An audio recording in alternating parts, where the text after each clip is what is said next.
औज़ बिल्लाहि मिनश्शैतानिर्रजीम बिस्मिल्लाहिर्रहमानिर्रहीम अस्सलामु अलैकुम वरहमतुल्लाहि वबरकातुहू। नूर पॉइंट के प्यारे भाइयों और बहनों, मैं उम्मीद करती हूँ कि आप सब खैर और आफ़ियत से होंगे। मैं अल्लाह रब्बुल इज़्ज़त से दुआ गो हूँ कि आप सबको खैर और आफ़ियत से रखे, आमीन।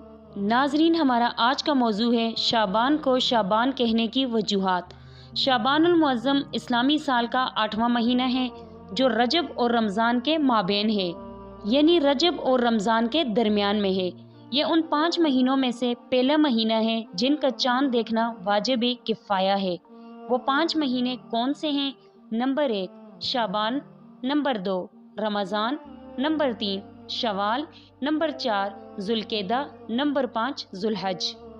इसी महीने यानी शाबान में रमज़ान मुबारक के रोज़े फ़र्ज़ होने का हुक्म नाजिल हुआ। शाबान शेप से बना है जिसके मानी है घाटी। चूँकि इस महीने में खैर और बरकत का अमूमी नज़ूल होता है, इसलिए इसे शाबान कहा जाता है। जिस तरह घाटी पहाड़ का रास्ता होती है, इसी तरह ये महीना खैर और बरकत का रास्ता है।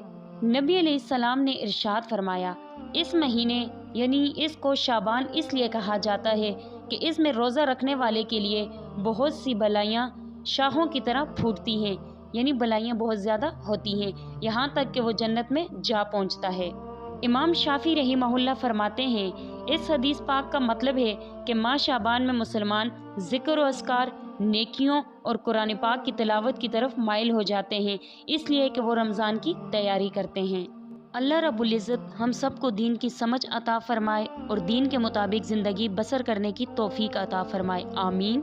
आप सबसे गुजारिश करती हूँ कि हमारे चैनल नूर पॉइंट को सब्सक्राइब करें और सब्सक्राइब के साथ साथ हमारी वीडियो को लाइक और शेयर करें। अपनी कीमती राय के इज़हार कमेंट्स बॉक्स में ज़रूर दें। अल्लाह रब्बुल इज़्ज़त आप सबको अपने हिफ्ज़ व अमान में रखे, आमीन सुम आमीन। सब लोगों से रिक्वेस्ट करती हूँ मुझे अपनी दुआओं में याद रखा करें। अल्लाह हाफिज़।